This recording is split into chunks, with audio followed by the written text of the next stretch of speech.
Hello students, welcome to my Nurture. मैं हूं कृष्णा। कैसे हैं आप सब लोग? मस्त, बढ़िया। चलिए, पीवाईक्यू सीरीज हम लोगों ने स्टार्ट कर रखी थी, एचएपी पूरी कंप्लीट कर दी है। फार्मास्यूटिक्स का एक फर्स्ट पीवाईक्यू हमने अपलोड कर दिया है। नाउ फार्मास्यूटिकल केमिस्ट्री, जो बच्चे सीरीज देख रहे हैं वो लोग ये आगे का पार्ट स्किप कर सकते हैं, समझाने के लिए है। फटाफट आपका लेक्चर कवर होगा। और जो लोग पहली बार देख रहे हैं वो लोग बात को समझें कि यहां पर आपको पीवाईक्यू सीरीज में क्या क्या है। चैप्टर वाइज वेटेज मिलने वाला है, जो मैं आपको दिखाऊंगा। और दूसरा, बच्चों का एक सवाल रहता है कि हाउ टू राइट आंसर कैसे लिखा जाएगा बेटा। तो ये तो मैं पीवाईक्यू सीरीज करवा रहा हूं। जो लोग पहली बार देख रहे हैं, जिन लोग देख रहे हैं उनको पता ही है, जिस पैटर्न पे मैं आंसर सॉल्व कर रहा हूं वही उसी तरह वही पॉइंट वाइज चलना है। आप लोगों को कैसे चलना है? पॉइंट वाइज, पॉइंट्स में ही लिखना है। उसके अलावा बहुत ज्यादा एक्स्ट्रा कहानी नहीं लिखनी है। ठीक है, कितने मार्क्स का है, उसमें कितना कितना लिखना रहेगा, वो सारी बातें डिस्कस करता हुआ चलूंगा मैं। पेपर हिंदी में लिखें या इंग्लिश में? बेटा सबसे पहली चीज, आपके स्टेट में अगर हिंदी अलाउड है तो आप बिल्कुल हिंदी में लिखिए। लेकिन हिंदी में लिखते वक्त बच्चा एक गलती ये करता है, हिंदी की एक लैंग्वेज होती है, बच्चा अपनी नॉर्मल भाषा वाली उसमें लिखना शुरू कर देता है तो वहां नंबर कट जाते हैं। हिंदी में भी कई सारे शब्द ऐसे हैं जिनका एक खास मीनिंग होता है। ठीक है, जिनका की एक खास मीनिंग होता है। मतलब हिंदी में कह लो कि जो कह सकते हैं हम लोग, जो टर्मिनोलॉजी है वो अलग होती है। आप लोग अपनी नॉर्मल भाषा वाली हिंदी लिख देते हैं, उसमें फिर होती है दिक्कत। बात समझ में आ रही है? चलिए, लाइट थोड़ा सा फ्लक्चुएट कर रही है, देखें जरा कैमरे में। नहीं, कैमरे में तो इतना इफेक्ट नहीं आ रहा है। ओके, ठीक हो गया। ठीक है, तो पेपर हिंदी इंग्लिश दोनों में लिख सकते हैं। अगर आप हिंदी में अच्छे हैं लिखने में तो हिंदी में लिखिए, ऐसा नहीं कि नंबर कटेगा। इंग्लिश में लिख सकते हैं तो इंग्लिश में लिखिए। हाउ टू सॉल्व एमसीक्यू के लिए बेटा मैं बार बार कह रहा हूं, अगर आप 5 से 10 पेपर सॉल्व कर ले रहे हैं पीवाईक्यू अपने स्टेट के, दूसरे स्टेट के सब मिला करके, तो लगभग मान के चलो 70 से 80% उसी में से, उन्हीं टाइप के क्वेश्चन में से फंस के मिल जाएगा। 100% जो रिपीटेशन होता है बिल्कुल डिट्टो वही क्वेश्चन, वो लगभग 20-30%। यानी कि अगर एमसीक्यू आपके 20 हैं, मतलब 20 नंबर के आते हैं, तो 5, 6, 6, 7 क्वेश्चन तो ऐसे होंगे 4-5 तक जो बिल्कुल प्रीवियस ईयर के एकदम डिट्टो कॉपी होके आ जाते हैं। अदरवाइज एमसीक्यू बहुत सारी वैरायटी बनती है, हर बार कुछ नया आता ही आता है। ठीक है, तो मान के चलो 5 क्वेश्चन आपके रिपीट हो जाएंगे, 15 क्वेश्चन आपके नए in the sense out of syllabus नहीं रहेंगे, टॉपिक में से ही, बट कुछ अलग तरीके से बन जाते हैं। ठीक है, चलिए दूसरी बात, ये प्रीवियस ईयर क्वेश्चन है, इसका एक अलग से हमने एक छोटा सा कोर्स कर दिया कि बहुत सारे बच्चों को लास्ट में चाहिए होता है, प्रीवियस ईयर क्वेश्चन ही सॉल्व करने होते हैं। तो इस बार जो भी है कंटेंट लगभग 7 से ऊपर प्रीवियस ईयर क्वेश्चन रहेंगे, तो डिस्कस करके हम डालेंगे। 5 पीवाईक्यू तो हम यूट्यूब पे डालेंगे। उसके बाद 7 हो जाए, 10 हो जाए, जो है वो हम आपके ऐप पर रहेगा, वहीं पर आपको रिकॉर्डेड वीडियो चैप्टर वाइज। अच्छा, चैप्टर वाइज वेटेज का मतलब क्या है?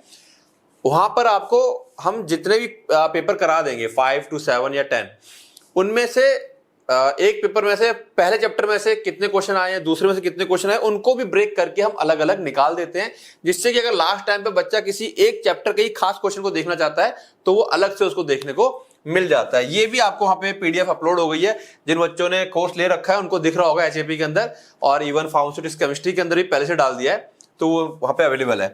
पीडीएफ इंग्लिश और हिंदी दोनों मिलेगी। बट बेटा अभी जैसे कि हिंदी की पीडीएफ हम थोड़ा बाद में डालेंगे, पहले इंग्लिश और ये सब कर लेंगे। तो बिल्कुल आप सोचोगे एकदम हिंदी की पीडीएफ अभी साथ में रहेगी, तो हिंदी की पीडीएफ अभी नहीं, हाँ आ जाएगी। बट आप लोग देख लीजिएगा, कुछ बच्चे जो हिंदी की पीडीएफ के लिए स्पेशल ले रहे हैं, तो वो थोड़ा अपना एग्जाम और कितना टाइम बचा है उसके हिसाब से थोड़ा देखते चलिएगा। ठीक है, आ जाएंगी हिंदी पीडीएफ। आप कुछ नहीं करना, आप उसमें ऐप में जाइएगा, जाके चेक कीजिएगा हिंदी पीडीएफ है या नहीं है। आ गई हो तो आप परचेस कर लीजिएगा। ठीक है, क्योंकि लेक्चर के बाद कम से कम 8 से 10 दिन लग जाएगा हिंदी पीडीएफ आने में। ठीक है, चलिए ये हो गया।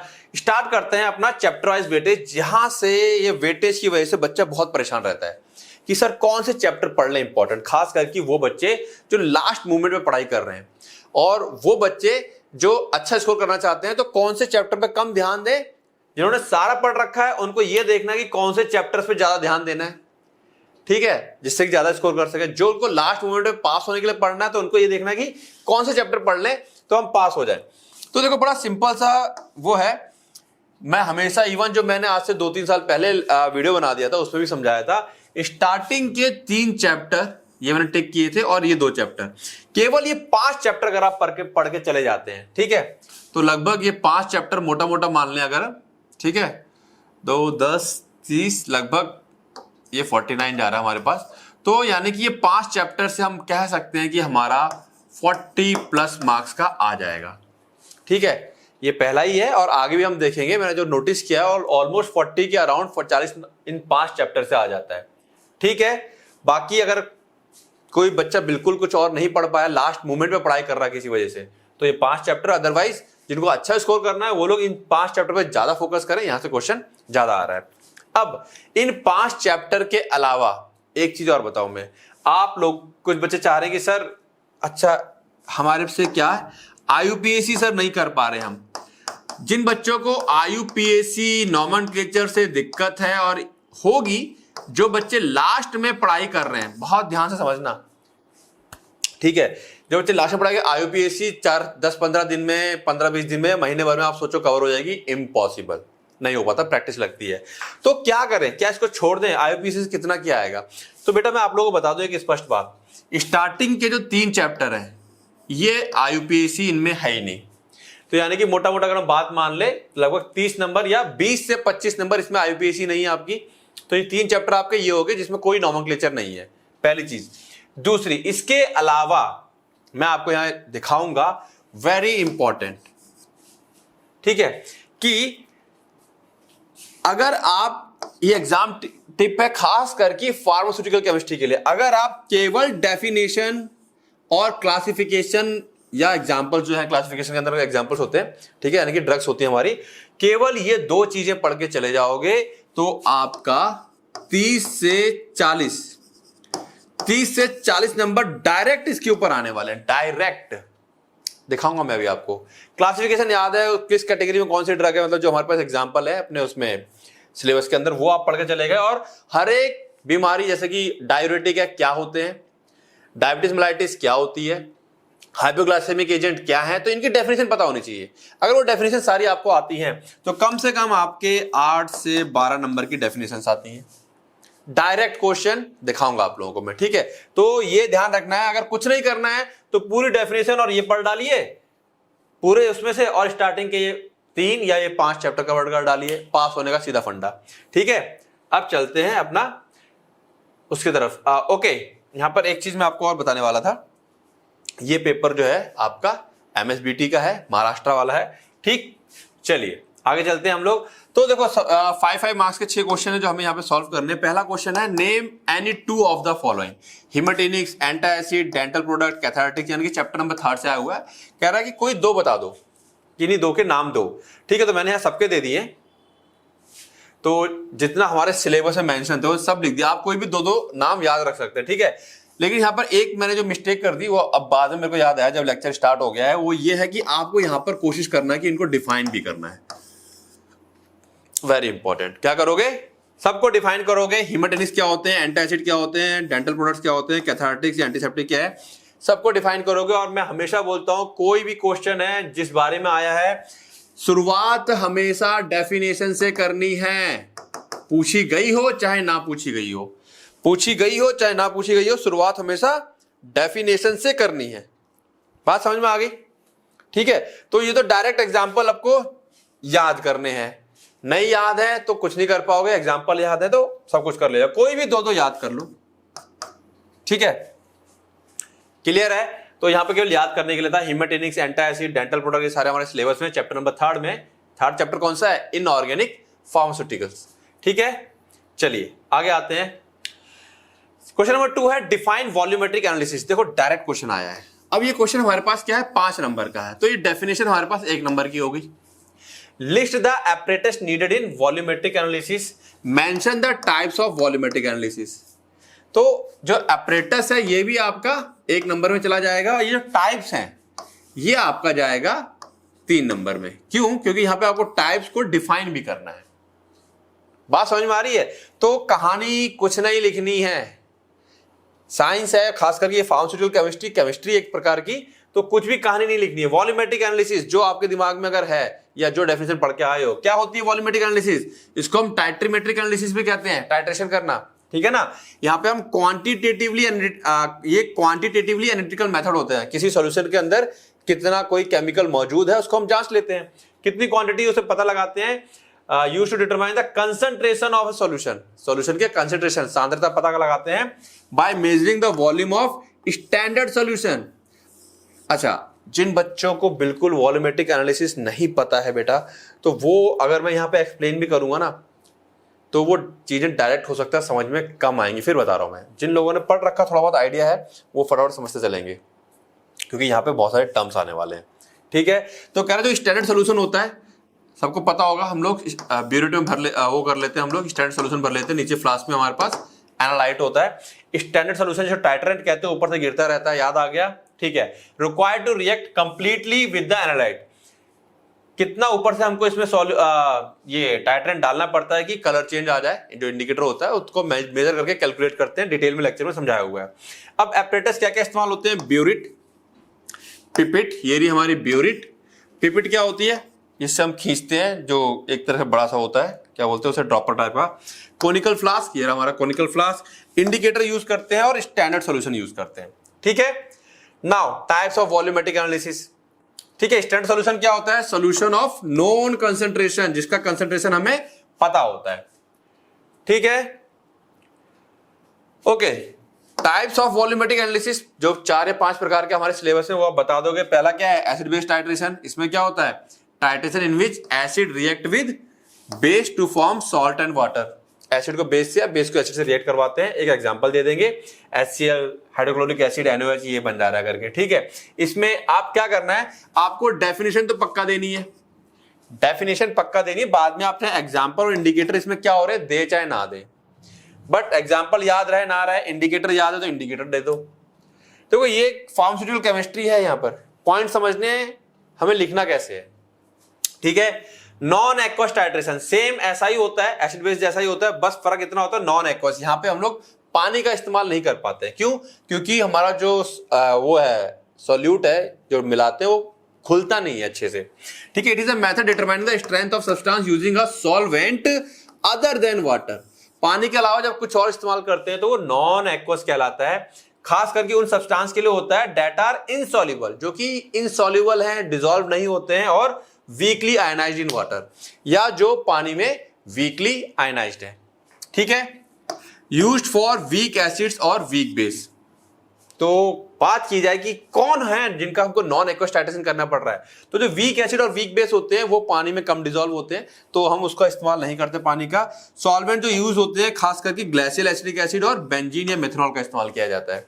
तो आप यहाँ पे कुछ नहीं तो केवल डिफाइन तो पक्का कीजिए, बाद बाकी बेसिक कुछ बातें लिख दें साथ में तो और अच्छी बात है। ठीक है, इंडिकेटर लिख दीजिए, फिनोल्फथलीन, क्रिस्टल वायलेट। ठीक है, नाउ रिडॉक्स टाइट्रेशन, इसमें क्या होता है, ऑक्सीडेशन रिडक्शन रिएक्शन होता है ना, इलेक्ट्रॉन का लेन देन होता है, ट्रांसफर ऑफ इलेक्ट्रॉन्स। एग्जांपल दे देंगे, इंडिकेटर K1O4 पोटेशियम पर मैग्नेट, इसमें सेल्फ इंडिकेटर होता है, खुद से अपने आप को इंडिकेट कर देता है कि हाँ रिएक्शन कंप्लीट हो गई है। देन डाइफिनाइल अमाइन या स्टार्च का इस्तेमाल कर लेते हैं, कई सारे इंडिकेटर होते हैं। नाउ प्रेसिपिटेशन टाइट्रेशन, यहाँ पर क्या होता है, जैसे हम टाइट्रेंट को एनालाइट से मिलाते हैं तो प्रेसिपिटेट बन जाता है। प्रेसिपिटेट मतलब सॉलिड पाउडर क्रिएट होता है। A titration in which insoluble precipitate is formed, जहां पर इनसॉल्युबल प्रेसिपिटेट पाउडर जैसा नीचे फॉर्म हो जाता है, उसको हम क्या कहते हैं, प्रेसिपिटेशन टाइट्रेशन कहते हैं। एग्जांपल दे दोगे, इसमें स्पेशली AgNO3 का इस्तेमाल होता है। ठीक है, तो AgNO3 जनरली क्या होता है, AgCl फॉर्म करता है, जो कि एक व्हाइट प्रेसिपिटेट होता है। इंडिकेटर बता देंगे कौन सा है, पोटेशियम क्रोमेट आ गया यहाँ पर। ठीक है, देन कॉम्प्लेक्सोमेट्रिक टाइट्रेशन, यहाँ पे हम कॉम्प्लेक्स का इस्तेमाल करते हैं, सॉरी कॉम्प्लेक्स का फॉर्मेशन होता है। और titration involving formation of complex compounds between metal ions and complexing agent. ठीक है, जो मेटल आयन होता है जो हम इस्तेमाल कर रहे हैं, ठीक है, और जो कॉम्प्लेक्सिंग एजेंट है जब मिलाते हैं तो उसमें कॉम्प्लेक्स फॉर्मेशन हो जाता है। देखो ये एक एक लाइन की डेफिनेशन है, जो बच्चा बिल्कुल भी नहीं समझ पा रहा है उनको थोड़ा सा डिटेल लेक्चर देखना पड़ेगा, यानी कि पूरा मत देखो, स्टार्टिंग का जो इंट्रो वाला पार्ट है 15-20 मिनट का, वो देख लीजिए आप। ठीक है, इंडिकेटर रेडियोग्राम ब्लैक या मिरॉक्साइड इंडिकेटर का इस्तेमाल किया जाता है हम लोग। ठीक है, क्लियर होगी बातें। तो ये आपको इस तरीके से उम्मीद है बात समझ में आई होगी। क्वेश्चन को पढ़ना है, क्वेश्चन को समझना है, कितने पार्ट है क्वेश्चन के। सिंगल एक पार्ट का क्वेश्चन बहुत कम आ रहे हैं, पार्ट्स में आ रहे हैं ज्यादातर तो और अच्छी बात है। जैसे डेफिनेशन कर दिया तो यहाँ पर आपको 1 नंबर मिल गया, आपने लिस्ट यहां तक तो आसान हो गया, तो 2 नंबर तो आपको मिल ही गए। समझ रहे हो बात को? टाइप्स ऑफ वॉल्यूमेट्रिक एनालिसिस, अगर आप डेफिनेशन नहीं दे रहे हैं, केवल टाइप्स का नाम लिख के आ रहे हो, तब भी आपको 3 में से टीचर 1 या 1.5 नंबर दे देगा। ठीक है, तो छोड़ना नहीं है, लिखने का तरीका समझो। डिफाइन द टर्म एपिलेप्सी, देखो आ गया डेफिनेशन। ठीक है, 1 मार्क्स की। Classify anti epileptic agent with suitable example, मतलब क्लासिफाई करोगे तो एग्जाम्पल तो दोगे, ये आपका हो गया 4 मार्क्स का। ठीक है, तो अच्छा, एपिलेप्सी डायरेक्ट टर्म सिलेबस में नहीं दिखाई पड़ती है। जो एंटी कन्वर्जेंट ड्रग्स हैं, कौन से? एंटी कन्वर्जेंट, उन्हीं को हम लोग एंटी एपिलेप्टिक ड्रग्स भी कहते हैं। तो थोड़ा सा समझाने के लिए जिनको बिल्कुल नॉलेज नहीं है, एपिलेप्सी का मतलब मिर्गी होता है, सीजर का मतलब दौरा होता है, और कन्वर्जेंस होता है जो नहीं, हाँ, मांसपेशियों में एटेंसी होती है, थोड़ा सा फड़कते से हाथ पैर, वो कन्वर्जेंस होते हैं। तो सब एक ही कैटेगरी में आ जाते हैं ये। ठीक है, थोड़ा बहुत डिफरेंस होता है इनके अंदर, ऑलमोस्ट सेम होते हैं। तो जो एंटी कन्वर्जेंट ड्रग्स हैं वही हमारे पास एंटी एपिलेप्टिक ड्रग्स भी कहलाते हैं, या इनको हम एंटी सीजर ड्रग्स भी कहते हैं। अब क्लासिफिकेशन जो है बेटा, इसमें आपको एक खास चीज ध्यान रखनी, बहुत ध्यान से मेरी बात समझना। ठीक है, मैं यहां से सिलेबस उठा ले रहा हूं जो मेरे पास पीसीआई वाला है, और क्लास देखो सिलेबस में हमारे पास, अच्छा पहले इसको डिफाइन कर लेते हैं। Epilepsy is chronic neurological disorder, भाई न्यूरोलॉजिकल, दिमाग में जो न्यूरॉन्स होते हैं उसका प्रॉब्लम होता है। ठीक है, कैरेक्टराइज्ड बाय रिकरेंट, बार बार, अनप्रोवोक्ड, मतलब बिना किसी वजह से जो दौरे पड़ते हैं, due to abnormal excessive electrical activity in the brain, brain में बेवजह इलेक्ट्रिकल एक्टिविटी क्रिएट होती है, तो बार बार आपको दौरे से पड़ते हैं। अब chemical classification, anti convergent, anti epileptic drug, मैंने इसको ऐसे कर दिया है, आपको ऐसे नहीं करना, कोई बात नहीं, आप इस तरीके से। ठीक है, पॉइंट नंबर 1 लिखा बार्बिटूरेट, पॉइंट नंबर 2 लिखा हाइडेंटोइन, उसका एग्जांपल दे दिया, 3 लिखा, उसका एग्जांपल दे दिया। अब कुछ बच्चे कहेंगे सर यहाँ तो 12-13 कैटेगरीज हैं, सिलेबस में तो नहीं है। सिलेबस में बेटा एग्जाम्पल दिए हुए हैं, मैं बताता हूं। ये क्लियर है ना, आपको दिख रहा है? मैं बताता हूं आपको, थोड़ा सा यहाँ पे, हाँ देख लो, क्लियर है ये? ओके, क्लियर है, तो थोड़ा सा मैं इसको और बड़ा कर देता हूं, थोड़ा सा हिला डुला करता रहो। अब देखो, जैसे कि अपने पास क्या है, एंटी कन्वर्जेंट। अब एंटी कन्वर्जेंट में अगर आप अपना सिलेबस उठाओगे तो उसमें पहला जो ड्रग है हमारे सिलेबस में वो है फिनाइटोइन। क्या है? फिनाइटोइन। तो ये रहा हमारे पास फिनाइटोइन, मैं मार्क कर दे रहा हूं थोड़ा सा ताकि आपको नेक्स्ट टाइम के लिए क्लियर रहे। देन कार्बामेजेपिन, ये दूसरा, ये पहला हो गया, ये दूसरा हो गया। ठीक है, तीसरा है क्लोनाजीपाम, क्लोनाजीपाम, ये तीसरा हो गया। चौथा है वाल्प्रोइक एसिड, ये रहा हमारे पास वाल्प्रोइक एसिड। ठीक है, पांचवा है गाबापेंटीन, ये रहा गाबापेंटीन, पांचवा। ठीक है, छठा है टोपिरामेट, कहाँ गया टोपिरामेट? ये रहा टोपिरामेट, 5, 6। देन टोपिरामेट के बाद आता है वीगाबैट्रिन, वीगाबैट्रिन यहाँ पे नहीं है, वीगाबैट्रिन, वीगाबैट्रिन कहाँ गया?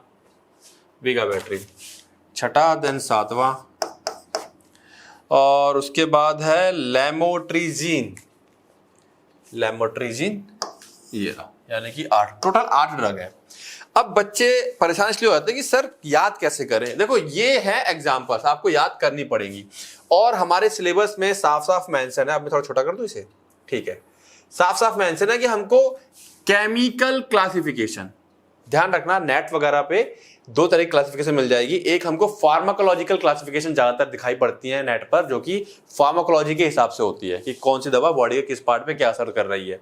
ठीक है, यहां पर हमको जो क्लासिफिकेशन है, ये स्ट्रक्चर नहीं देने आपको, ये जस्ट बनाया था तो ऐसे इस तरह से बन गया। वो मेन कौन सी कैटेगरी है, बार्बिटूरेट है कि हाइडेंटोइन है कि कार्बोक्सिलामाइड है कि सक्सिनामाइड है, किस कैटेगरी के अंदर आ रहा है। अगर आपको सारा याद नहीं करना, जैसे कि इसके अंदर जो एंटी कन्वर्जेंट के अंदर 12 कैटेगरीज है, 12 याद नहीं करनी, कोई बात नहीं। आप ये देखो कि हमारे पास जो ड्रग्स अवेलेबल हैं हमारे सिलेबस में, एक हाइडेंटोइन, यानी कि आप इसको मेंशन करेंगे क्लासिफिकेशन में, पहला इसको डाल देंगे, दूसरा इसको मेंशन करेंगे, देन तीसरा इसको मेंशन करेंगे, ठीक है। चौथा इसको मेंशन करेंगे कि इसके अंदर ये हर एक कैटेगरी को मेंशन करना पड़ेगा, उसका एक एक एग्जांपल देना पड़ेगा। देन पांचवा, छठा और सातवां, ठीक है ना। ये 7 कैटेगरी आपको क्लासिफिकेशन में दिखानी ही पड़ेंगी, चाहे आप चार्ट बनाए, चाहे आप 1 2 3 4 5 6 और 7 इस टाइप से मेन गाबा एनालॉग लिख करके उसका एग्जांपल दे दिए। ये आपको बेटा करना पड़ेगा, ठीक है। क्लासिफिकेशन में इतना करना पड़ेगा, तब जाकर के आपको क्लासिफिकेशन के जो पूरे के पूरे 4 मार्क्स या 5 नंबर जो भी है वो आपको मिलेंगे, ठीक है। बात समझ में आ गई? चलिए मैंने इसको ऐसे बना दिया है, ठीक है। इसको दूसरी तरीके से भी, मतलब जो सिंपल तरीके से, वो भी डाल दूंगा मैं। देखो शायद डाला है क्या मैंने इसमें? नहीं, इसमें नहीं डाला, दूसरे वाले में डाल रखा है। तो आपको ध्यान रखना है कि क्लासिफिकेशन, अब यहां पर देखो क्वेश्चन कुछ नहीं था, डिफाइन कर दिया आपने क्लास और सीधा फिर क्लासिफिकेशन पे आ गए। ये सब तो मैंने आप लोगों को समझाने के लिए था। सीधे सीधा कायदे में देखा जाए तो ये 2 पॉइंट देने थे आपको, और फिर सीधा ये 7 क्लासिफिकेशन के पॉइंट देने थे। क्लियर है? यहां मैंने डिटेल में बताया, बार बार क्लासिफिकेशन को इतना नहीं बताऊंगी कैसे क्या क्या लिखना है, अब आपको आइडिया लग गया होगा। चलिए फिर कह रहा है 4th क्वेश्चन है, draw the chemical structure of डेप्सॉन। Direct question आया केमिकल स्ट्रक्चर। अब कुछ बच्चे जिनको प्रैक्टिस है अच्छी, वो तो कर ले जाएंगे, और जिनको प्रैक्टिस नहीं है या पहली बार पढ़ रहे हैं तो उनको, वो लोग अभी सवाल उठाएगा, सर इसको कैसे करेंगे, ये तो याद ही नहीं होगा।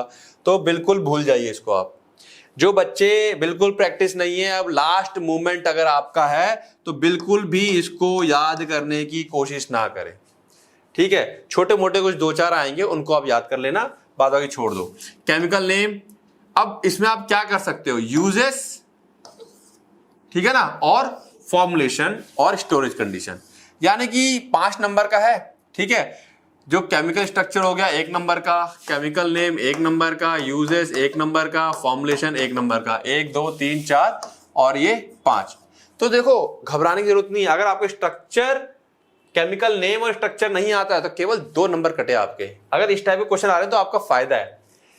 अब आप कहोगे सर यूजेस कैसे बता दें कि क्या है ये, तो मैंने क्या कहा था, क्या पता होना चाहिए, क्लासिफिकेशन। क्लासिफिकेशन अगर आपको पता है तो आपको ये पता होगा कि भाई जो डेप्सॉन है हमारा, वो क्या है, एंटीबैक्टीरियल ड्रग है, ठीक है। और किस कैटेगरी में आता है ये, सल्फोन क्लास में आता है, ठीक है। सल्फोन क्लास को हमारे सिलेबस में जो मेंशन किया हुआ है वो सल्फोनामाइड्स, कैसे मेंशन किया हुआ है, सल्फोनामाइड्स के अंदर आ रहा है, बस खत्म कहानी।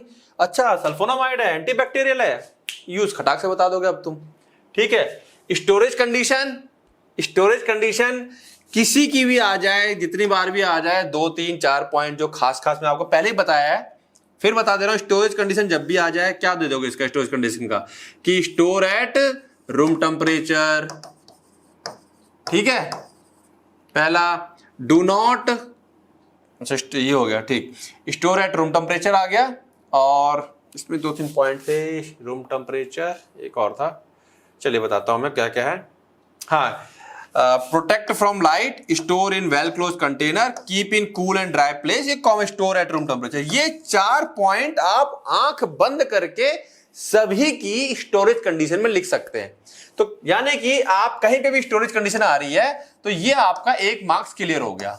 ये 1 मार्क्स आप अगर लिख के नहीं आ रहे हैं तो फिर बेवकूफी है, ठीक है। स्टोरेज कंडीशन में आपको यही 4 पॉइंट सब में लपेटने हैं। क्लियर? किसी में अगर खास खास है तो बताऊंगा मैं, तो पता चल गया, ठीक है। अच्छा डेप्सॉन खास है, एक कहीं ना कहीं खास क्यों है, क्योंकि ये लेप्रेसी में यूज होता है, तो इसीलिए खास हो जाता है। ये इसका क्या आ गया, स्ट्रक्चर आ गया, मैंने यहाँ नाम दे दिया। नाम आप लोग याद हो तो दे दीजिए, वरना अरे नाम की जरूरत नहीं है, ठीक है। यूज दे दोगे, लेप्रेसी में यूज हो रहा है, कोई भी 2, 1 नंबर का 2 पॉइंट दे दोगे। यूज क्या, लेप्रेसी आ गया, एक्ने आ गया, ठीक है। देन न्यूमोसिस्टिस निमोनिया आ गया, टैक्सोप्लाज्मोसिस हो गया। 1 नंबर के लिए 2 यूज दे दो, पर्याप्त है। हमेशा बताया है 1 नंबर के लिए 2 पॉइंट देने होते हैं, ठीक है। देखो जिसको लग रहा है कि काफी स्लो चल रहा है वीडियो और उसको समझ में आ रहा है, तो थोड़ा सा ऑप्शन होगा ना फास्ट फॉरवर्ड वाला, हल्का सा फास्ट फॉरवर्ड कर लो। मैं आराम से और स्लो इसलिए बता रहा हूं कि जो बच्चे पहली बार देख रहे हैं उनको चीजें अच्छे से क्लियर हो जाएं। जिनको अच्छे से क्लियर, वो थोड़ा सा फास्ट फॉरवर्ड करके देख सकते हैं। फॉर्मुलेशन का मतलब आप लोगों को पता ही है क्या होता है भाई, किस प्रकार से मार्केट में आती है। ये टैबलेट आता है और जेल के रूप में आता है, ठीक है।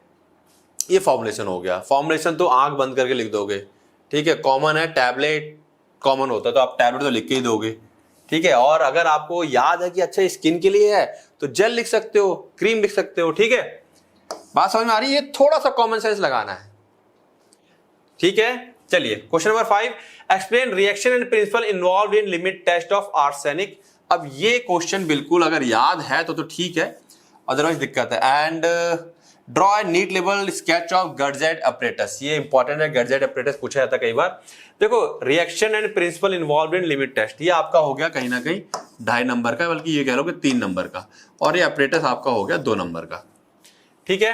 तो लिमिट टेस्ट को यहाँ पे सबसे पहले क्या करोगे, डिफाइन करोगे आप। मैंने हमेशा कहा शुरुआत डिफाइन से करोगे। लिमिट टेस्ट ऑफ आर्सेनिक क्या होता है, क्वालिटेटिव और सेमी क्वांटिटेटिव प्रोसीजर होता है, जहां पे हम ये सुनिश्चित करते हैं कि जो आर्सेनिक कंटेंट है हमारे सैंपल के अंदर वो is below the permissible limit, जो लिमिट है उसके नीचे है।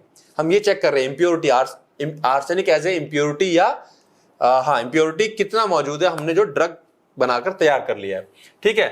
प्रिंसिपल क्या है यहाँ पर, प्रिंसिपल सिंपल है, जो आर्सेनिक प्रेजेंट होता है वो उसको हम पहले रिड्यूस करते हैं आर्सेनियस एसिड में by reducing agent like potassium iodide, stannous acid, ठीक है। उसको हम रिड्यूस कर लेंगे, पहले टेंशन दिखाता हूं मैं, ठीक है। जो आर्सेनियस एसिड होता है उसको फिर और रिड्यूस कर लेते हैं आर्सिन गैस में, ठीक है। और जो आर्सिन गैस होती है वो जब मर्क्यूरिक क्लोराइड पेपर से टकराती है तो येलो स्टेन, पीले कलर का स्टेन देती है। अब ये पीले कलर का स्टेन को हम स्टैंडर्ड कलर से मैच करा लेते हैं, ठीक है। अगर ज्यादा डार्क है मतलब इम्प्योरिटी ज्यादा है। और ये रिएक्शन आपको याद रखनी है, आर्सेनिक इम्प्योरिटी इन सैंपल। आपको ये नहीं लिख पा रहे हो कोई बात नहीं, आप सीधा ये लिखिए, ये तो आपको देना पड़ेगा बेटा, इतना देना पड़ेगा, भले आप ऊपर ये ना लिखो, ठीक है। तो यहाँ पे लिखना क्या, जो आर्सेनिक है इम्प्योरिटी में उसको हम कन्वर्ट कर लेते हैं आर्सेनियस एसिड में with the help of reducing agent, KI zinc, ये रिड्यूसिंग एजेंट होते हैं हमारे पास। स्टेप 2, अब जो आर्सेनियस एसिड है उसको हम हाइड्रोजन की हेल्प से आर्सिन गैस में बदल ले रहे हैं, ठीक है। अब जो आर्सिन गैस है, सिंपल बात समझो, ये बोतल ले ली, यहां पे रिएक्शन चल रही है। अब जो आर्सिन गैस है, आर्सिन गैस वो यहां से चलेगी चलेगी चलेगी, यहां पर मर्करी क्लोराइड पेपर मौजूद है। क्या मौजूद है, मर्करी क्लोराइड पेपर। जैसे ही ये यहां पर जाएगा तो यहां पर पीला पीला स्टेन आना स्टार्ट हो जाता है। बात समझ में आ रही है? ये देखो इस तरह खोल करके यहाँ पे मर्करी क्लोराइड पेपर को हम प्लेस कर देते हैं। जो भी गैस यहाँ से पास करेगी वो पेपर से टकरा करके ये येलो स्टेन, ठीक है ना, मर्करी क्लोराइड पेपर से मिलके पीला पीला स्टेन, यानी कि H2AS मर्करी का और AsH2, ये याद करना है आपको, यहाँ पे और कोई तरीका नहीं है, ठीक है। उसके बाद ये गर्जेट अपरेटस, ये समझ लो अच्छे से, ये बोतल रहेगी, ठीक है ना। उसके बाद ये ग्लास रॉड रहेगी, ट्यूब रहेगा, ग्लास का ट्यूब, यहाँ से गैस जाएगी। ये रबड़ बंक्स होते हैं जिनके बीच में मर्करी क्लोराइड पेपर फंसाया हुआ होता है। ये 3-4 चीजें इसके बारे में आपको बतानी है। ये अपरेटस आपको तैयार करना है। नए नए तरीके के भी अपरेटस आ गए हैं, ये अपना पुराना टाइप का है तो इसी को बना करके आना है, ठीक है। क्लियर? चलिए जी आगे आए। अब देखो फिर डेफिनेशन, मैंने क्या कहा, definition, what are adrenergic drugs, 1 marks, classify with example और draw the structure of norepinephrine. अब क्लासिफाई और यहाँ स्ट्रक्चर 2 चीज आ गई। स्ट्रक्चर हमने पहले भी देखा, 1 नंबर में पूछा जा रहा है, तो ये 1 नंबर का, और क्लासिफिकेशन 3 मार्क्स का। ब्रेक हो गया तो कुछ नहीं, एड्रेनर्जिक ड्रग्स क्या होते हैं, इन्हीं को हम लोग सिम्पैथोमिमेटिक ड्रग्स भी कहते हैं, ठीक है, जो हमारे सिलेबस में मौजूद हैं। Adrenergic drugs are those drugs जो कि स्टिमुलेट करते हैं एड्रेनर्जिक रिसेप्टर्स, हमारी बॉडी में अल्फा बीटा नाम की जो रिसेप्टर्स हैं उनको हम एड्रेनर्जिक रिसेप्टर कहते हैं, और मिमिक, नकल करते हैं effect of the sympathetic nervous system. Sympathetic nervous system क्या होता है, सिंपैथेटिक, जैसे हमको डर लगता है, मान लो अचानक शेर देख लिया तो क्या होगा, हाथ पैर कांपेंगे, पसीना छूटेगा, पुतलियां फैल जाएंगी, मुंह सूख जाएगा। ये सारी एक्टिविटी कौन करवा रहा है, sympathetic nervous system. Heart beat बढ़ जाती है, तो अगर कोई बीमारी जिसमें हार्ट बीट लो हो रही है तो हम सिंपैथेटिक नर्वस सिस्टम को एक्टिवेट करेंगे, हार्ट बीट बढ़ जाएगी, ठीक है। बात समझ में आ रही है, ठीक है। तो यानी कि किसके तरह ये काम करते हैं एड्रेनर्जिक ड्रग्स, एड्रेनलिन या फिर एपिनेफ्रिन, दोनों का मतलब एक ही है, इसकी कॉपी करते हैं ये लोग, ठीक है, और नॉर एड्रेनलिन, ठीक है। तो एड्रेनर्जिक ड्रग्स के अंदर 2 हमारे न्यूरोट्रांसमीटर हैं, एड्रेनलिन और नॉर एड्रेनलिन, या एपिनेफ्रिन, और इसी को कहते हैं नॉर एपिनेफ्रिन, ठीक है। अब क्लासिफिकेशन आपको याद करने होंगे, ठीक है। इसको हम लोग केमिकल के हिसाब से कैटेकोलामाइन, इसके अंदर कैटेकोल न्यूक्लियस पाया जाता है, और ये नॉन कैटेकोलामाइन है, इसके अंदर कैटेकोल स्ट्रक्चर नहीं होता है। ठीक है, इसके अगर एग्जांपल की बात करें तो एंडोजिनस यानी कि जो हमारी बॉडी के अंदर पाया जाता है एपिनेफ्रिन, नॉन एपिनेफ्रिन, डोपामाइन, और सिंथेटिक इसके अंदर आइसोप्रिनालिन और डोब्यूटामाइन आता है। बात समझ में आ रही है? अब इसमें देख लें हमारे सिलेबस में क्या क्या है। सिलेबस से आप लोग देख लीजिएगा क्योंकि हर किसी को बताता चलूंगा मैं। तो फिर ये एपिनेफ्रिन, नॉन एपिनेफ्रिन, और ये हमारे सिलेबस में ही है। देन डोपामाइन भी है, उसके बाद टर्ब्यूटालिन, ये टर्ब्यूटालिन आ गया। ठीक है, साल्ब्यूटामोल कहाँ गया, साल्ब्यूटामोल आ गया। तो आप पीडीएफ मिलेगी आपको या फिर देखिएगा उसमें, तो ये बड़ा करके देखना। तो ये सारे एग्जांपल जो अपने यहाँ मेंशन है सिलेबस के अंदर, वो आपको एग्जांपल पक्के से मेंशन करना है। आप भले ये सब चीजें ना मेंशन करो, ठीक है, सीधा कैटेकोलामाइन, नॉन कैटेकोलामाइन लिख करके सीधा एग्जांपल दे दोगे इसके। ठीक है, इसकी फर्दर दो कैटेगरी है, फिनाइल इथाइल अमीन डेरिवेटिव और इमिडाजोलिन डेरिवेटिव। ठीक है, उसकी कैटेगरी अलग अलग दे रखी है यहाँ पर, तो वो आप ध्यान रखेंगे। ठीक है, अब नॉर एपिनेफ्रिन का स्ट्रक्चर अब आता है तो बहुत अच्छी बात है। अब मैं बोलूँगी रिंग बना लो, ऐसा कर लो, ऐसा कर लो, ये रटाने जैसा हो जाएगा। ठीक है, तो जस्ट देख लो, जिन लोगों को आता है वो लोग आता है, जिन लोगों को नहीं आता है तो वो जस्ट थोड़ा सा अब याद करने की कोशिश करें। हाँ, जिनको लगता है कि सर हम आप समझा दीजिए हम कर लेंगे, तो बेटा यूट्यूब पे चैप्टर नंबर 4 को जाके चेक करेंगे आप लोग। ठीक है, और जो बच्चे ऐप में देख रहे हैं उनको पता ही, उनको तो चैप्टर नंबर 4 मिल ही जाएगा। तो चैप्टर नंबर 4 जो है वहां पे जाके आप चेक करेंगे, पूरा डिटेल लेक्चर दे रखा है। ठीक है, तो उसको जाके चेक करें जिनको लगता है कि हम कवर कर लेंगे, तो वो लोग चैप्टर नंबर 4 जाके चेक करें। ढूंढने में दिक्कत आ रही है तो सीधा चैनल के होम पे चले जाइए, वहां पे चैप्टर वाइज अरेंज किया हुआ है मैंने। ठीक है, पूरा समझिए कि क्यों यहाँ 4 आया, क्यों 2 लगा, ये वो। अब वो चीज यहाँ समझाने का टाइम नहीं है, जस्ट ये नेम दे दिए। नेम यहाँ पूछा नहीं है, यहाँ स्ट्रक्चर पूछा है। ठीक है, तो आपको स्ट्रक्चर बना करके आना है। ठीक है, जिन बच्चों की प्रैक्टिस अच्छी है, उनको आता है, अच्छी बात है, तो वो जो स्ट्रक्चर पीवाईक्यू में आए हुए हैं आप उनकी ही प्रैक्टिस अच्छे से करके जाइएगा। ठीक है, चलिए आगे आते हैं। डिफाइन एंड क्लासिफाई, फिर आ गया डिफाइन, फिर आ गया क्लासिफाई। मैंने कहा ना डिफाइन और classify. Anti neoplastic agent, draw structure of, तो ये स्ट्रक्चर कितने का रहा, 1 नंबर का, ये रहा 1 नंबर का, और क्लासिफिकेशन। तो कायदे में देखा जाए तो जो फार्मास्यूटिकल केमिस्ट्री का पीवाईक्यू है वहां पे कुछ समझाने जैसा कुछ भी नहीं है। एंटी न्यूप्लास्टिक कौन होते हैं, हाँ समझ लो, मैं कुछ बताता चलूंगा कि बहुत से बच्चों को क्या होता है, जो टीचर बोलता है याद रह जाता है कई बार। एंटी न्यूप्लास्टिक होते हैं कैंसर का जो खात्मा करते हैं। ठीक है ना, drug are these are the drugs used to treat cancer, cancer को ठीक करने के लिए। Anti neoplastic drugs are so called anti cancer, chemotherapy, chemo, cytotoxic भी कहा जाता है, हजार्डस ड्रग भी कहा जाता है इसको। ठीक है, कई सारे नाम है, और ये नीचे इसका एग्जाम्पल है। ठीक है, ये पूरा इसका चार्ट बना हुआ है। अब आपको करना क्या है, ठीक है, अब मैं ये काम नहीं करूंगा, आप लोग को करना है अब ये क्या, केवल ये इसकी हेडिंग्स हैं 1 2 3 4 5 6, हर एक हेडिंग में कुछ ना कुछ आपको मिलेगा एग्जाम्पल। जैसे एंटी न्यूप्लास्टिक की बात करें तो हमारे पास साइक्लोफॉस्फामाइड ये ड्रग है। ठीक है, यानी कि अल्काइलेटिंग एजेंट के अंदर नाइट्रोजन मस्टर्ड के अंदर ये है, देन नाइट्रोसो यूरिया के अंदर ये है। फिर हमको क्या मिलेगा, ब्यूसल्फान। ब्यूसल्फान किधर है, ये ढूंढना पड़ेगा आपको थोड़ा सा।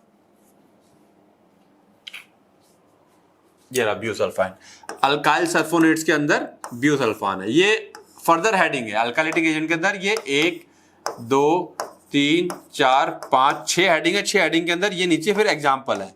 ठीक है ना, ये एग्जाम्पल है। ठीक है, एंटी मेटाबोलाइट के अंदर ये हेडिंग पहली, ये हेडिंग दूसरी, ये हेडिंग तीसरी, फिर ये नीचे 3 एग्जाम्पल है। तो एग्जाम्पल में जो हमारे सिलेबस में है, इतनी मेहनत आप लोगों को करनी है, वो सिलेबस के जो एग्जाम्पल है केवल वही एग्जाम्पल आप याद कर लेंगे और उसी क्लासिफिकेशन के अंदर लिख देंगे। ठीक है, क्लियर है। मरकैप्टोप्यूरिन, ये रहा हमारे पास एग्जाम्पल, एक ये भी है। तो समझ में आ गया आपको, क्लासिफिकेशन पूरी याद नहीं करनी है, वो ड्रग्स पक्का याद करने, क्योंकि ये ड्रग्स आपको सेकेंड ईयर में भी काम आएंगे, क्लासिफिकेशन सेकेंड ईयर में भी काम आएगी। ठीक है, समझ में आ गया। क्लियर है? अच्छा, इसको मैंने यहाँ पर, जिसको ऐसे समझने में दिक्कत है तो यहाँ पर मैंने इस तरीके से, अगर आपको ऐसे चार्ट आर्ट में दिक्कत आती है तो आप इसको, मैंने यहाँ पर देखो मार्क भी कर दिया, साइक्लोफॉस्फामाइड, ब्यूसल्फान, प्लेटिन, ठीक है, अल्काइलेटिंग एजेंट, उसके एग्जांपल में नाइट्रोजन मस्टर्ड, ये सारे इस तरह से किए हुए हैं। क्लियर हो गया? अब तो इजी हो गया, अब तो समझ में आ गया। देन एंटी मेटाबोलाइट्स हैं। अच्छा, यहाँ मैंने इसका मैकेनिज्म भी लिख दिया है, मैकेनिज्म आपको याद करना है, करो। अल्काइलेटिंग एजेंट क्या करते हैं, ये अल्काइल ग्रुप जो होता है, यानी कि CH3 वाला कोई ग्रुप होगा, उसको डीएनए के साथ जाके जोड़ देते हैं और जो सेल ग्रो कर रहे होते हैं वो फिर मर जाता है, उसका डीएनए खराब हो जाता है, ठीक है। एंटी मेटाबोलाइट्स क्या होते हैं, ये स्ट्रक्चरल एनालॉग होते हैं, एनालॉग मतलब सिमिलर होते हैं किसके, naturally occurring compounds, folic acid जैसे या पायरिमिडीन जैसे या प्यूरिन जैसे होते हैं, ये उसी की तरह बिल्कुल सिमिलर होते हैं। तो ये ट्रिक करते हैं, जो सेल लगातार ग्रो कर रहे होते हैं ना, कैंसरस सेल, उसका जो एस फेज होता है, उसमें जब डीएनए सिंथेसाइज हो रहा होता है तो उसी समय जाकर के क्या करते हैं, ये जाके जुड़ जाते हैं, क्योंकि एस फेज के समय इन तीनों की जरूरत पड़ती है, तो ये ड्रग जाके घुस जाता है अंदर, फिर वो खराब कर देता है उसका डीएनए, ठीक है। ये इसका एग्जांपल आ गया, folate antagonist, pyrimidine analog, purine analog. बात समझ में आ रही है? देन साइटोटॉक्सिक, साइटोटॉक्सिक मतलब जो सेल के लिए हानिकारक है, ठीक है। ये ड्राइव्ड होते हैं फ्रॉम स्ट्रेप्टोमाइसिस बैक्टीरिया से ये ड्रग निकलती है। ये इंटरफेयर करते हैं डीएनए के साथ बाय इंटरकैलेशन, यानी कि inserting themselves between the DNA bases, ये डीएनए के अंदर ही घुस जाते हैं जाकर के, ठीक है, और फिर उसको रोक देते हैं। प्लांट अल्कोलाइड्स, ये प्लांट से मिलते हैं, ये जो माइटोटिक स्पिंडल होता है, सेल जो माइटोसिस होती है, सेल जब डिवाइड हो रहा होता है, जो स्पिंडल फॉर्मेशन होता है उसको अफेक्ट कर देते हैं, ठीक है, तो वो डिवाइड नहीं कर पाता है। विनब्लास्टिन बड़ा कॉमन एग्जांपल है इसका। देन हार्मोन्स एंड एंटागोनिस्ट, ये वहां इस्तेमाल होते हैं जहां पर जो used primary for cancers that are hormone dependent, जो हार्मोन की वजह से होते हैं, सच एज ब्रेस्ट और प्रोस्टेट कैंसर, ठीक है। तो इसमें ड्रोमोस्टेरोन, प्रोपिनेट, ये हमारे सिलेबस में, जितने मैंने ये अंडरलाइन कर दिए ये हमारे सिलेबस के अंदर है, ठीक है। टारगेटेड थेरेपी, इसमें से कोई भी हमारे सिलेबस में नहीं है, लेकिन क्लासिफिकेशन के अंदर है, तो आप चाहो तो इसको छोड़ भी सकते हो, कोई दिक्कत नहीं है। क्लियर होगी बातें, क्लासिफिकेशन को कैसे पढ़ना है और कितना, कौन कौन से पॉइंट आपको देने हैं। चलिए, केमिकल स्ट्रक्चर ऑफ 5-फ्लोरोयूरेसिल, अब ये बड़ा आसान है, 5-फ्लोरोयूरेसिल एंड इंपॉर्टेंट भी है, तो इसको आप जिन बच्चों को नहीं आता याद कर सकते हैं, इसको छोटा सा है, ठीक है। अब बेटा मैं यहाँ पे नाम वगैरह को एक्सप्लेन नहीं कर रहा, ठीक है, क्योंकि यहाँ पर वही है, जिनको आता है वो आता है, क्योंकि जिनको नहीं आता वहां एक्सप्लेन करके भी कोई फायदा नहीं है। क्लियर है? अदरवाइज मैं बाद में क्या करूंगा, जितने भी इसके करूंगा, जब एक बार ये 5 पार्ट हो जाएंगे इसके, तो जितना भी ये स्ट्रक्चर आए हुए हैं उनकी एक अलग से क्लास ले लूंगा जिसमें एक्सप्लेन कर दूंगा, तो उसमें क्या रहेगा, बच्चों को थोड़ी सी हेल्प हो जाएगी फिर, ठीक है। तो फिलहाल आप लोग इसको याद करते चले, तो जिनको आ रहा है समझ में, दैट इज गुड। अब आते हैं 3 नंबर के क्वेश्चन हमारे पास। Discuss any 3 different sources of impurities in pharmaceuticals. तो यहां पर शुरुआत अगेन डेफिनेशन से करोगे कि भैया फार्मास्यूटिकल इंप्योरिटी होती क्या है। यह वह सब्सटेंस है जो कि that are not intended therapeutic ingredient, जिसको हम लोगों ने इंटेंशन अपनी मंशा से नहीं डाला उसके अंदर, उसकी कोई वैल्यू नहीं है, बट अपीयर आ गए हैं ड्यूरिंग मैन्युफैक्चरिंग और स्टोरेज। मैन्युफैक्चरिंग करते वक्त या स्टोर हमने कर दिया उस समय ये अचानक से आ गए उसके अंदर। स्टोर करते तो कैसे आ गए भाई, रिएक्शन हुई, कुछ लाइट पड़ी उसके ऊपर, कंटेनर से कुछ निकल के आ गया, इस तरीके से आ गया, ठीक है। अब सोर्सेस देख लो, सिंपल, कोई भी 3 बोल रहा है, मैंने सारे एक्सप्लेन कर दिए। यहाँ पर रॉ मटेरियल के अंदर ही कोई इंप्योरिटी मौजूद है, जैसे कि कैल्शियम कार्बोनेट के अंदर मैग्नीशियम सॉल्ट मौजूद है, ठीक है, तो शुरुआत से ही मौजूद है वो। देन मैन्युफैक्चरिंग प्रोसेस, आप कुछ मैन्युफैक्चरिंग कर रहे हैं तो जो बाय प्रोडक्ट बनता है या इनकम्प्लीट रिएक्शंस, जैसे कि A+B से मेरा C+D, C तो हमारे काम का था, लेकिन हम D को फिल्टर करके अलग नहीं कर पाए, एक कंडीशन ये हो गया, D हमारा बाय प्रोडक्ट हो गया, या फिर A और B पूरा रिएक्ट नहीं किया, थोड़ा सा पार्ट 1% कुछ ये भी रह ही गया, तो ये एज इट इज मौजूद है या बाय प्रोडक्ट मौजूद है, ठीक है। तो बाय प्रोडक्ट या इनकम्प्लीट रिएक्शन, ठीक है। ये एग्जांपल दे दोगे, अनरिएक्टेड स्टार्टिंग मटेरियल, जो स्टार्टिंग मटेरियल रिएक्ट नहीं किया वो फाइनल प्रोडक्ट में रह जाता है। Side product form during synthesis, ठीक है, जो साइड प्रोडक्ट होते हैं जैसे डी बना हमारा वो रह जाता है उसके अंदर। रिएजेंट, सॉल्वेंट और कैटलिस्ट, जो हम इस्तेमाल करते हैं रिएजेंट या सॉल्वेंट या कैटलिस्ट रिएक्शन करवाने के लिए, वो उसके अंदर रह जा रहे हैं, ठीक है ना। बात समझ में आ रही है? तो ये सब इंप्योरिटीज है। पानी पी लूं जरा मैं।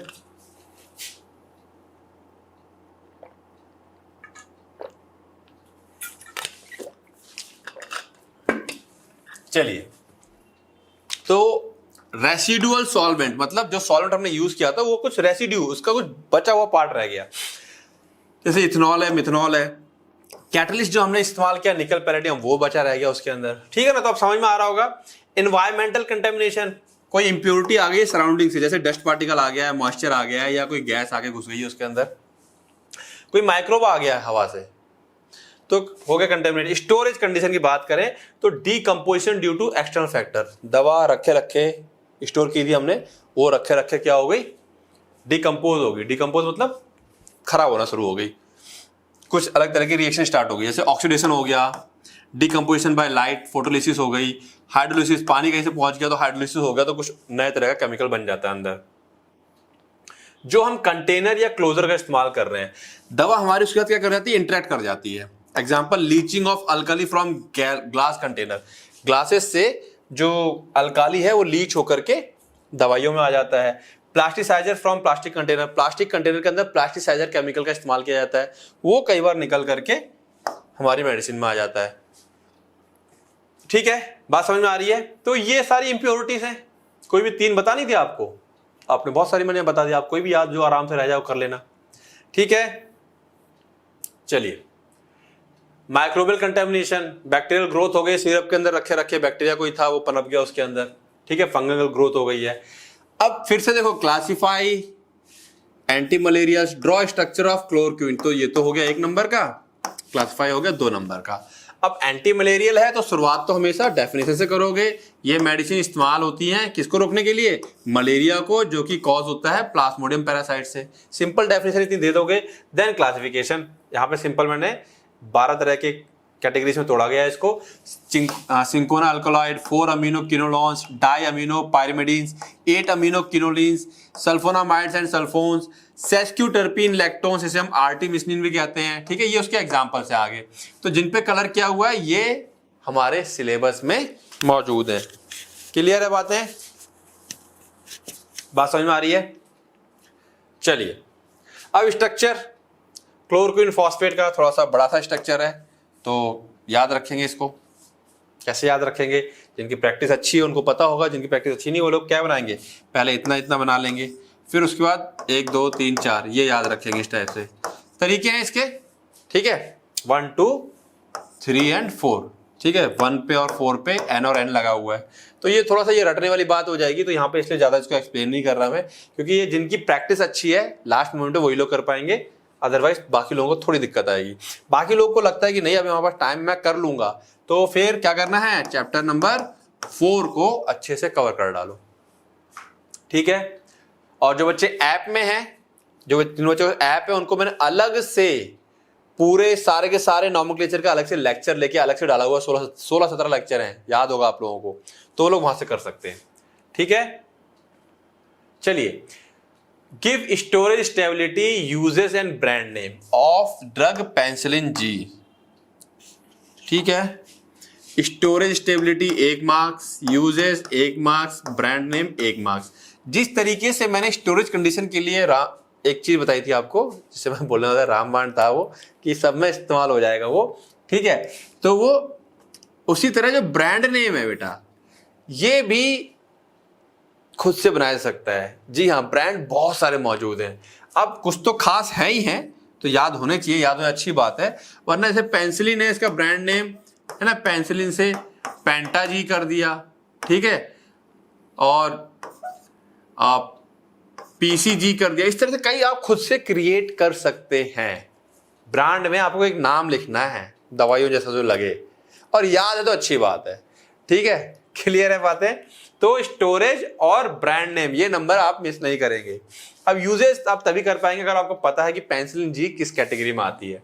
तो पेनिसिलिन जी अगेन क्या है, इसको पीसीएन, पेन या पी बोलते हैं, ये एंटीबायोटिक है, जिसको ओरिजिनली सबसे पहले हम लोगों ने पेनिसिलिन मोल्ड, जो अपना मोल्ड था, फंगस था, ठीक है, पी क्राइसोजीनम और पी रूबेन से कलेक्ट किया था। बात समझ में आ रही है, ठीक है। तो ये चीज आपको लिखनी पड़ेगी स्टार्टिंग में। अच्छा, ये दोनों थोड़ा सा इंपॉर्टेंट भी है कि फर्स्ट टाइम किससे निकले थे ये। Then they contain beta lactam ring, ये भी एक इंपॉर्टेंट क्वेश्चन है, एमसीक्यू में पूछा जा चुका है कुछ स्टेट्स में, कि इनके अंदर रिंग कौन सी पाई जाती है, बीटा लैक्टम रिंग पाई जाती है। इसीलिए हम इनको बीटा लैक्टम एंटीबायोटिक्स भी कहते हैं। क्या कहते हैं? Beta lactam antibiotic. स्टोरेज और स्टेबिलिटी की बात करें तो ये एसिडिक मीडियम में अनस्टेबल होते हैं, ठीक है, डिस्ट्रॉयड बाय गैस्ट्रिक एसिड। तो पेनिसिलिन का इसीलिए ज्यादातर क्या लगता है? इंजेक्शन लगता है। Should be stored in well close container, देखो वही आ गया, protect from sunlight, store in cool and cool place.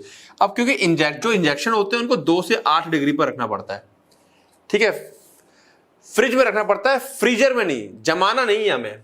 Aqua solution इसके जो होते हैं अनस्टेबल होते हैं, इसलिए पाउडर के फॉर्म में आता है, तुरंत बना के तुरंत देना होता है। पानी के साथ लंबा देर रख दोगे तो खराब हो जाता है, ये हाइड्रोलिसिस हो जाती है। अब ब्रांड नेम पेंटिड, क्रिस्टापेन और पेनिसिलिन जी सोडियम इंजेक्शन, ये जेनरिक ब्रांड है। ये देखो जो मैंने ब्रांड दिए हैं ये रियल है, ये मत सोचो सर ने भी ऐसे लपेट दिए होंगे। इसको आप देखोगे तो ये आपको दिखाई पड़ेंगे। पेंटिड बड़ा फेमस है, ठीक है, तो ये मैंने तो रियल दिए हुए हैं। लेकिन आप लोगों से बोल रहा हूँ कि अगर इन केस भूल जाते हो, मेरा कहने का मतलब ये होता है, मेरा कहना तो ये कभी नहीं होता कि मत पढ़ो या तुक्केबाजी करो। अगर भूल जाते हो या मिस हो रहा है तो उस केस में लॉजिक लगा, कैसे लगाओगे और क्या लिखोगे वो बताता हूं मैं। व्हाट आर पैरासिम्पैथोमिमेटिक एजेंट, डेफिनेशन आ गई। Draw structure of drug acetyl choline, give storage and stability, 1 number. देखो कितना सिंपल है, 3 पार्ट हैं, 3 में से कुछ ना कुछ तो आता ही होगा। तो फार्मास्यूटिकल केमिस्ट्री से डरना नहीं है। क्या होते हैं पैरासिम्पैथोमिमेटिक? अब बच्चा कुछ परेशान होता है, सर ये क्या चीज है? तो जिन्होंने लेक्चर देखा उनको पता है ये कोलिनर्जिक ड्रग्स होते हैं। क्या होते हैं? Cholinergic. Parasympathomimetic agents are drugs that mimic the action of acetyl choline. जो एसिटाइल कोलिन है उसके तरह ही काम करते हैं, उसकी नकल करते हैं, और हमारा जो पैरासिम्पैथेटिक नर्वस सिस्टम उसे एक्टिवेट करते हैं। सिंपैथेटिक जो ऊपर हमने पढ़ा था वो क्या होता है? डर लगा हार्ट बीट बढ़ी। पैरासिम्पैथेटिक उसका उल्टा, अब हार्ट बीट को लो करेगा, है ना। तो अगर कोई बीमारी है जिसमें हार्ट बीट बढ़ जाती है तो ये वाली जो मेडिसिन लेंगे हम लोग तो हार्ट बीट हमारी लो हो जाएगी। एसिटाइल कोलिन का स्ट्रक्चर थोड़ा सा सिंपल भी है, इजी है, ज्यादा कुछ है नहीं। तो ठीक है, तो एन से ही शुरुआत करेंगे, 1 2, इधर ओ है, ये इस तरह से, ठीक है, ये सी होता है, ठीक है ना, COCH3 ओ आ गया, इधर से ओ से 2 कार्बन। याद रटने जैसा होता है ये, मतलब रटना जैसा तो नहीं होता है, थोड़ा समझना है, थोड़ा याद भी करना, कह सकते हो, ठीक है। स्टोरेज स्टेबिलिटी जैसा मैंने कहा, देखो तीसरा क्वेश्चन आ गया स्टोरेज स्टेबिलिटी वाला, और सबका सेम ही आंसर है, well close container, air tight container, protect from light, keep in cool place, do not freeze. एक और ये ऐड हो गया यहाँ पर, ठीक है ना। ये तो आपको 1 नंबर फ्री का मिल रहा है यहाँ पर स्टोरेज वाला। तो स्टोरेज वाली कंडीशन और ब्रांड नेम वाला, उम्मीद करता हूं कि अब आप लोग गलत नहीं करेंगे, ठीक है।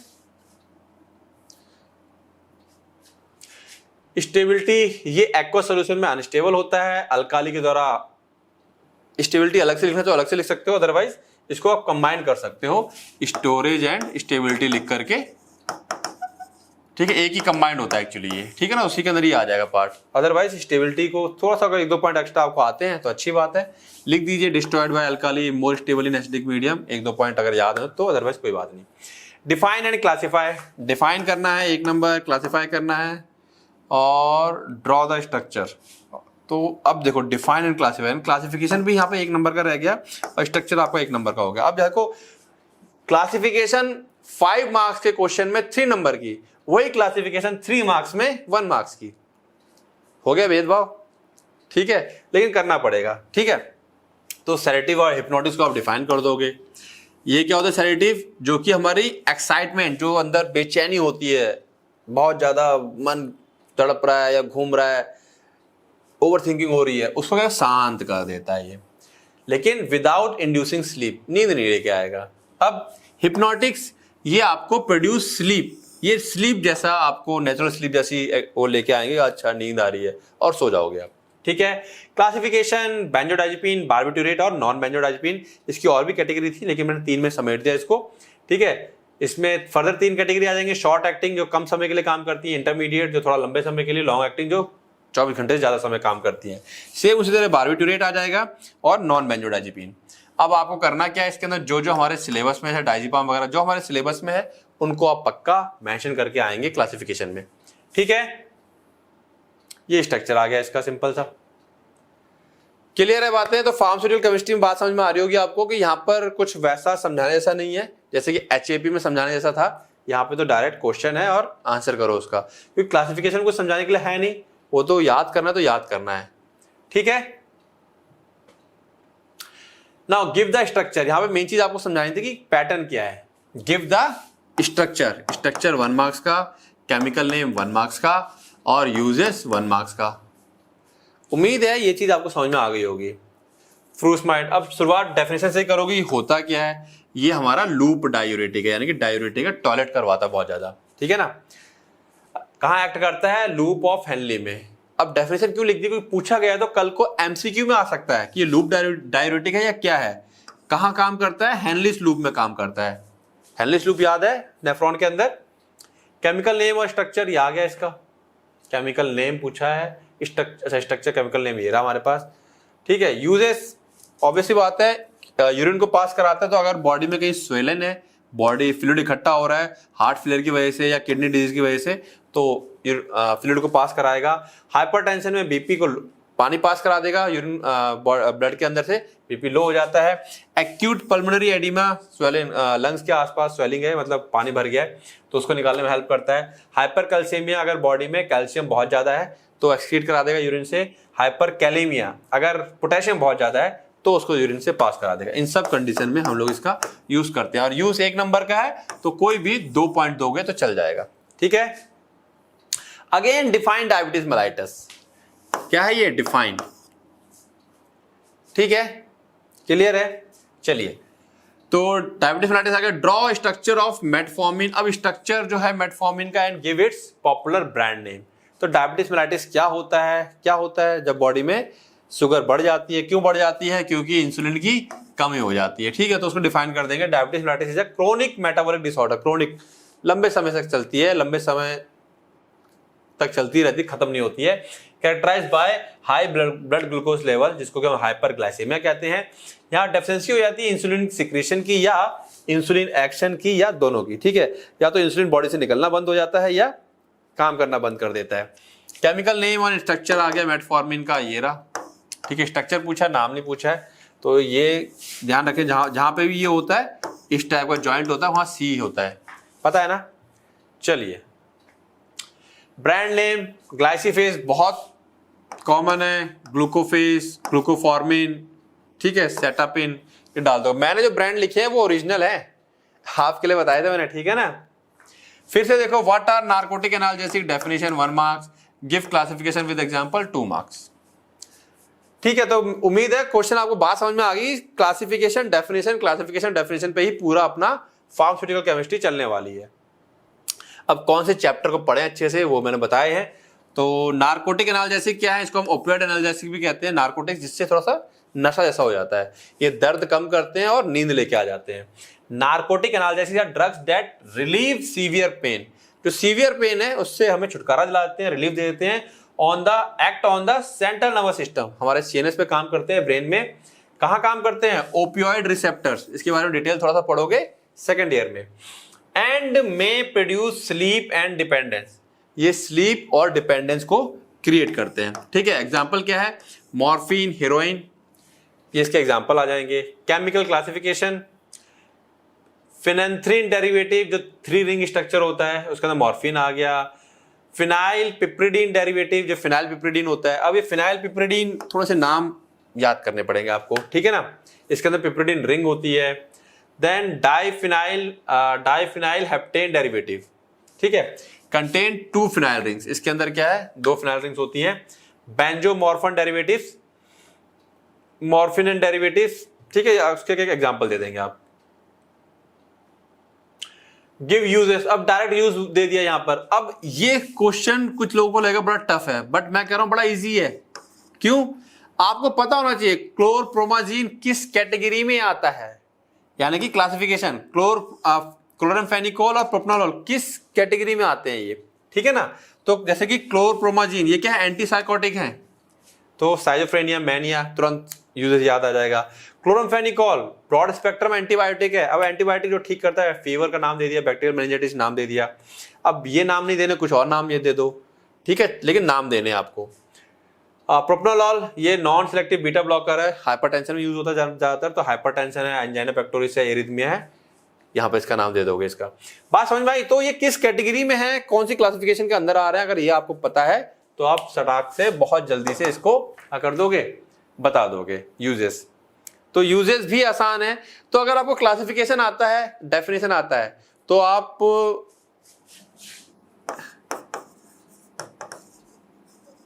क्लासिफिकेशन अगर आपको पता है तो आप यूजेस भी बता दोगे, एग्जाम्पल तो बता ही देते हो, ठीक है। स्टोरेज कंडीशन मैंने बता ही दिया क्या तरीका है, ब्रांड मैंने बता ही दिया।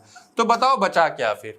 अगर आपने क्लासिफिकेशन पढ़ लिया है तो आप बहुत इजीली 50 से 60 नंबर कवर कर ले जाएंगे। Classify anti hypertensive with suitable example. Anti hypertensive क्या होते हैं? जो हमारा ब्लड प्रेशर को कम करते हैं। फिर ये उसके एग्जाम्पल आ गए। डायूरेटिक्स, अगर इसका कोई भी एग्जाम्पल हमारे सिलेबस में नहीं है तो इसको आप हटा सकते हो, ठीक है। देन सिम्पैथोलाइटिक एजेंट, इसको हम एड्रेनर्जिक ड्रग्स भी कहते हैं। इसकी फर्दर 3 कैटेगरी है। वैसोडायलेटर, जो हमारे ब्लड वेसल को डायलेट करती हैं, फैला देती हैं, ये पहला था। हाइड्रोजन डेरिवेटिव, ठीक है। Then pyrimidine. तो केमिकल क्लासिफिकेशन है तो कौन सी केमिकल क्लास का है वो लिखना पड़ता है, ठीक है। देन कैल्शियम चैनल ब्लॉकर में आ गया, एसी इनहिबिटर के अंदर आ गए 2। तो अगर आपको लगे कि कम से कम लिखना है तो आप इसको दीजिए, इसको दीजिए, इसका एग्जांपल मौजूद है, इसको दीजिए और इसको दीजिए, सारे एग्जांपल कवर हो जाएंगे, ठीक है। बाकी मत दीजिए। बात समझ में आ गई है क्लासिफिकेशन की? हमारे एग्जांपल सारे जो हमारे सिलेबस में वो कवर होने चाहिए, ठीक है। Draw the structure for beta lactam. देखो बीटा लैक्टम आ गया, एंटीबायोटिक। बीटा लैक्टम है ना, उसका तो ये जो रिंग है, इस रिंग को बीटा लैक्टम रिंग कहा जाता है। तो क्या है beta lactam antibiotic? Beta lactam antibiotic are beta lactam antibiotics are antibiotics that contain a beta lactam ring. ये वाली रिंग पाई जाती है in their chemical structure. Simple सी कहानी है। अब it is a beta lactam ring क्या है? ये 4 मेंबर लैक्टम होता है। 1 2 3 4 मेंबर की रिंग है। लैक्टम इज ए, लैक्टम क्या है? Cyclic amide. एक साइक्लिक क्या होता है? बंधा हुआ, जो बंद क्लोज होता है। अमाइड इसमें अमीन होगा। And beta lactam are named so because nitrogen atom is attached to the beta carbon atom relative to the carbonyl. ये जो कार्बन कार्बोनिल है, इसके ये अल्फा हो गया, ये बीटा पे लगा हुआ है, इसीलिए इसे हम लोग बीटा लैक्टम बोलते हैं। इसका एक एग्जांपल दे दोगे अमोक्सिलिन का। ये नहीं देना चाहते हो कोई बात नहीं, इतना भी चल जाएगा, बट एग्जांपल एक दे दोगे अच्छा है, क्योंकि हमको यहाँ बोल रहा है बीटा लैक्टम एंटीबायोटिक बोला है, तो कोई एक एंटीबायोटिक आपको बताना पड़ेगा, ठीक है। इसी तरह हमारे पास सल्फर ड्रग आ जाएंगे। Sulphonamide is the functional group. Sulphur drug किनको बोलते हैं? सल्फोनामाइड होता है, एस और अमाइड, ठीक है। सल्फर और अमाइड ये हमारा मेन फंक्शनल ग्रुप होता है, ठीक है। That is the basis of several group, और इसकी वजह से कई सारी ग्रुप्स की कैटेगरी क्रिएट होती है, और इसीलिए हम इनको सल्फोनामाइड या सल्फर ड्रग्स या सल्फर ड्रग्स कहते हैं। नाम में अंतर है, SULFA सल्फा, SLUPHA, दोनों का मतलब एक ही है, ठीक है। सल्फोनामाइड, इसमें क्या है? एक सल्फर एटम होता है और 2 sets of double bond, 2 double bond मौजूद हैं, 2 ऑक्सीजन मौजूद है, कार्बन बेस साइड ग्रुप, एक साइड चेन होती है, and a nitrogen atom bonded to the sulphur. एक नाइट्रोजन एटम डायरेक्ट सल्फर से अटैच है, हो गया सल्फर ग्रुप, ठीक है। इसी का आप एक एग्जांपल दे दोगे। ये टेप्सोन जो पीछे था उसका एग्जांपल यहाँ पर आ गया, ठीक है। अच्छा, आपको दिमाग लगाना है। अगर आपको पता है कि ये सल्फा है, तो अगर आपको डेप्सोन याद था तो उसका एग्जांपल यहाँ दे दो खटाक से। एक ही एग्जांपल, अगर सेम कैटेगरी का क्वेश्चन है तो सेम आंसर आप रिपीट करोगे। बात समझ में आ रही है? क्लियर? चलिए अब देखो, फिर डिफाइन एंटीबायोटिक। अब ये एंटीबायोटिक बचपन से पढ़ते आ रहे हो, अगर आप इसको डिफाइन नहीं कर पाए फिर तो क्या ही कहने हैं, ठीक है ना। तो एंटीबायोटिक क्या है? ऐसा सब्सटेंस जो कि किसी माइक्रो ऑर्गेनिज्म के द्वारा रिलीज किया जाता है, जो अपने आसपास के माइक्रो ऑर्गेनिज्म को मार डालता है, वो केमिकल, ठीक है ना। तो उस केमिकल को एंटीबायोटिक बोला जाता है। 2 यूजेस ऑफ एजिथ्रोमाइसिन। एजिथ्रोमाइसिन पता होना चाहिए क्या है, डेफिनेशन ये क्लासिफिकेशन से आ गया। क्या है एजिथ्रोमाइसिन? एजिथ्रोमाइसिन अगर नहीं पता है तो फिर गड़बड़ है भाई। एजिथ्रोमाइसिन बचपन से खाते आ रहे हो, एंटीबायोटिक, ठीक है ना। रेस्पिरेटरी और स्किन इन्फेक्शन दोनों में काम करते हैं ये। एंटीबायोटिक में normal fever, skin infection, respiratory tract infection, ये 2-4 बीमारियां याद कर लो, एंटीबायोटिक में लिख दिया करो, ठीक है। अगर याद नहीं आता है तो मैं उस केस की बात बता रहा हूं जब कुछ नहीं आ रहा है। तो draw the structure of acetyl group and chloro group. अब देखो, क्लोरो तो बचपन से पढ़ रहे हो, क्लोरो ग्रुप को ऐसे लिखते हैं। एसिटाइल थोड़ा सा जिन लोगों को नाम पता नहीं होगा तो दिक्कत आएगी। ये एसिटाइल ग्रुप हो गया। ये क्वेश्चन आया चैप्टर नंबर 4 से direct. Draw the structure of pyridine and give its method of numbering. ये चैप्टर नंबर 4 से आ गया। पायरिडीन का रिंग दे दिया। नंबरिंग कैसे करेंगे? 6 मेंबर रिंग होती है, 1 नाइट्रोजन एटम होता है। नंबरिंग स्टार्ट करते हैं हम नाइट्रोजन एटम से और पूरा राउंड घुमा करके नाम दे देते हैं 1 2 3 4 1 2 3 4 5 एंड 6। ठीक है। Chemical formula for bleaching powder. अब ब्लीचिंग पाउडर का केमिकल फॉर्मूला आपको पता होना चाहिए, कॉमन है। ठीक है, CaClO whole twice. Prazosin drug is used for, prazosin हमारा चैप्टर नंबर 6 में मेंशन है। ये किसके लिए होता है? हाइपरटेंशन में इस्तेमाल होता है। अब देखो प्राजोसिन ये भी किससे आ गया? क्लासिफिकेशन से आ गया। Name any 2 indicators used in acid based titration. Very simple, इससे आसान क्वेश्चन नहीं होगा। बचपन से तो पढ़ ही रहे हो, आई थिंक क्लास 11 से तो पढ़ ही रहे हो। इंडिकेटर वाला आई थिंक स्टार्ट हो जाता है क्लास 6 या 7 से, इंडिकेटर स्टार्ट हो जाते हैं 7 या 8 से। ठीक है, फिनॉक्सिलिन, और ये हम बचपन से पढ़ते आते हैं, फिनॉल्फथलीन। ठीक है, the synonym of calcium carbonate. अब ये थोड़ा सा मान सकते हैं अलग क्वेश्चन आ गया, सिनोनिम नहीं पढ़ाए होंगे किसी ने, हमने भी सिनोनिम नहीं पढ़ाए, तो अब ये आ गया अलग से, कोई बात नहीं, कुछ लिख दो, नहीं तो फिर छोड़ दो। अब लेकिन अब कोई PYQ में आ गया तो जरूर पढ़ लेंगे। अब कोई चीज अगर नहीं पढ़ी है कभी लेकिन हमारे क्वेश्चंस में आ रही है तो फिर पक्का याद करनी है। ठीक है, the precipitating agent used in the limit test for chloride. अब जिसने लिमिट टेस्ट ऑफ क्लोराइड को अच्छे से पढ़ा है, वहां प्रेसिपिटेटिंग एजेंट क्या था? Silver nitrate. हमने पीछे भी देखा था। रिडॉक्स टाइट्रेशन को डिफाइन, फिर डेफिनेशन आ गई। ठीक है, क्या होता है ये पीछे भी डिफाइन किया, वही सेम डेफिनेशन यहां दे दोगे आप कि ये क्या है? ऑक्सीडेशन रिडक्शन रिएक्शन होता है जहां पे इलेक्ट्रॉन का ट्रांसफर होता है।